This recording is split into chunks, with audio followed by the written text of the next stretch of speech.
Hey everyone, happy Wednesday. First day of April, that's pretty exciting. Best month ever since, it's my birthday this month. So today we will read our next chapter and then go over what you guys are going to do today. Again, thank you, those of you that keep doing your work and submitting it in Google Classroom so I can look at it, or letting me know that you've done it, or are just doing it. And I appreciate you for doing the right thing. So awesome job, keep it up. I'm enjoying reading everyone's work every single day that you guys turn it in. So our chapter today is chapter 4. Remember it sounded like last chapter the molasses tank was like about to explode or something. So this one could be a little interesting. The growling noise got louder. Is it dogs? Tony asked nervously. He looked around, his eyes wide. Carmen's stomach tightened. The north end was infested with vicious stray dogs that roamed in packs. They howled in alleys at night, and many of them had rabies. If you got bitten, you could die a grisly death if you didn't get the rabies shot stabbed right into your stomach. The sound got even louder. The ground around the tank shook. Carmen's heart pounded. Could it be an earthquake? She didn't think they had those in Boston, but what did she know? She whirled around, ready to grab Tony and bolt. She imagined the north end crumbling apart like her village back in Italy. But the men working along the waterfront seemed to be doing what they always did. They were rolling their barrels and lugging their crates, talking and laughing. Look, Tony cried. Carmen followed Tony's gaze to the tank. The metal in front of them was vibrating as if it were breathing. Is something in there? Carmen thought. Her heart skipped a beat. What if it's a... But just as quickly as the noise started, it stopped. The tank went still. Carmen and Tony were so focused on the tank they didn't hear the footsteps creeping up behind them. Hey, what do you think you're doing? Boomed a voice. Carmen practically jumped out of her skin. She and Tony slowly turned around. A big-bellied man with a greasy black beard and small, mean eyes stood over them. He was holding a huge club, and he looked like he was ready to crack some skulls. You're not allowed to be here, he growled. This is private property. Carmen realized he must work for the company that owned the tank. Sorry, Carmen said, her voice shaking. We were just worried. We heard some noises coming from the tank. The man shook his head and rolled his eyes, like she and Tony were scared little babies. So what? He said. It's always doing that.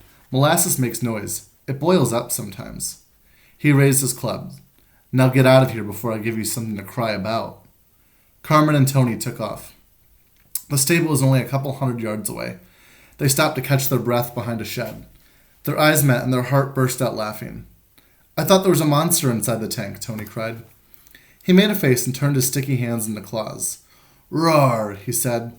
I'm a molasses monster. Slime shoots out of my eyes.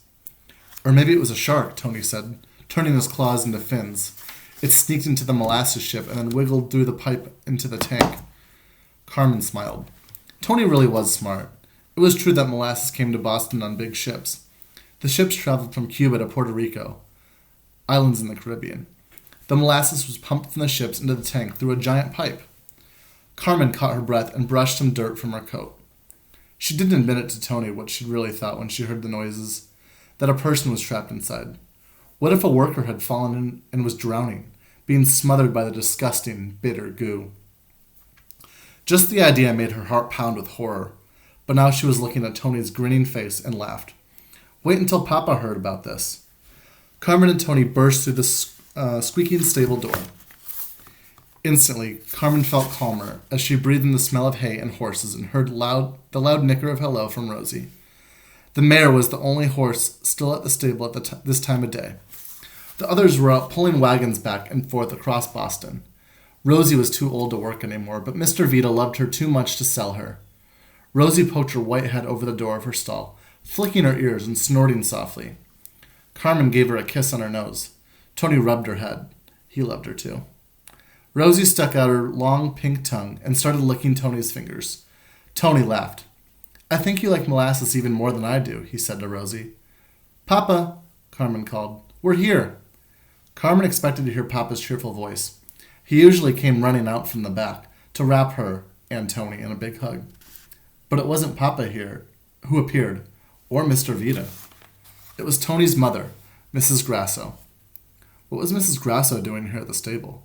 Who was watching Tony's little sisters and his little brother Frankie? And then, oops, something just came up on my computer. There we go.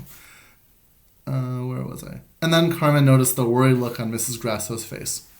More than worried. Mrs. Grasso looked scared. A stab of fear slashed through Carmen's chest.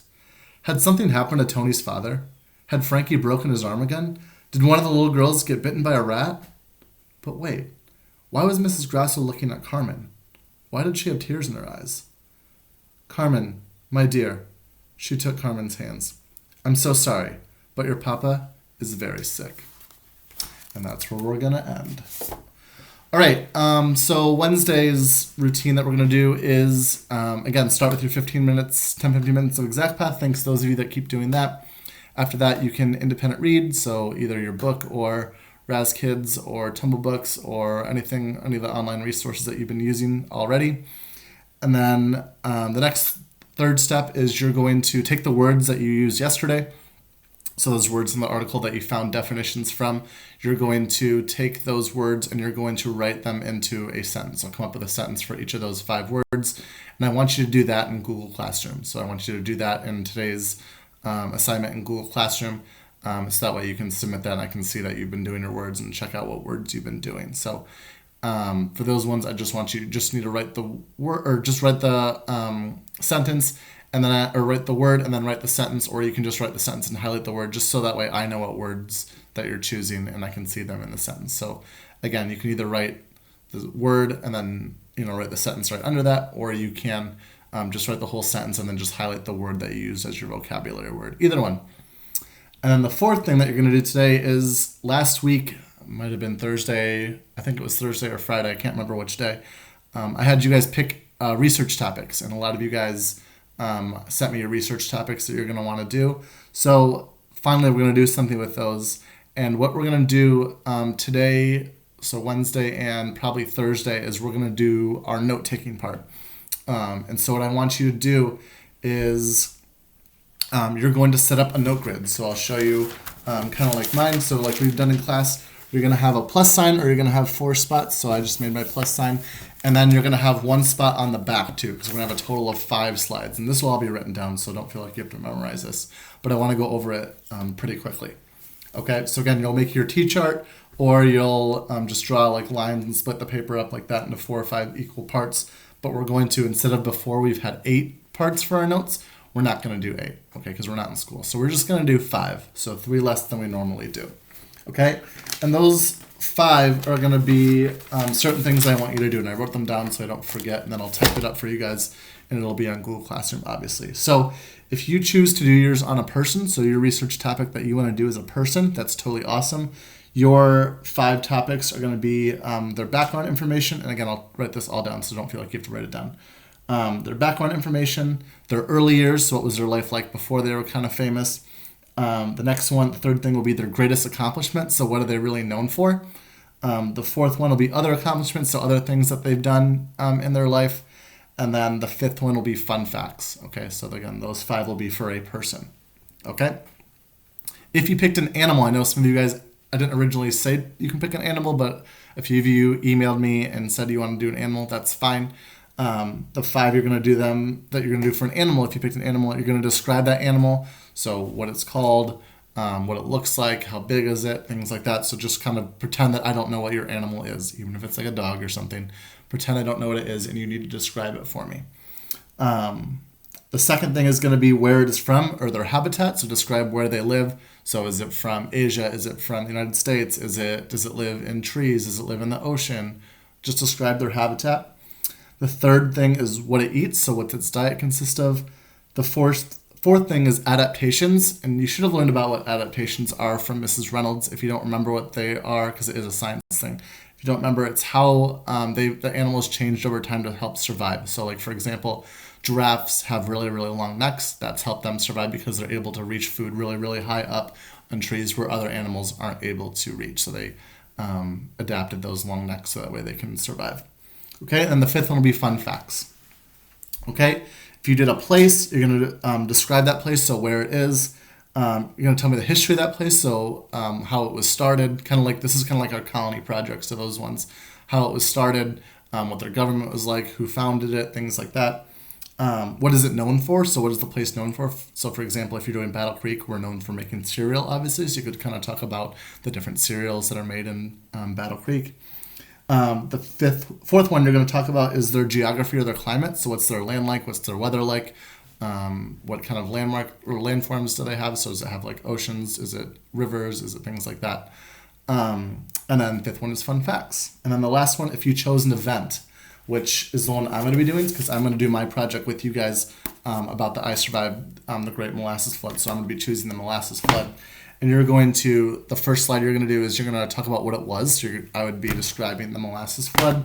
You're going to tell me what, the second one you're going to do is when it was. So the second thing in notes, when it happens.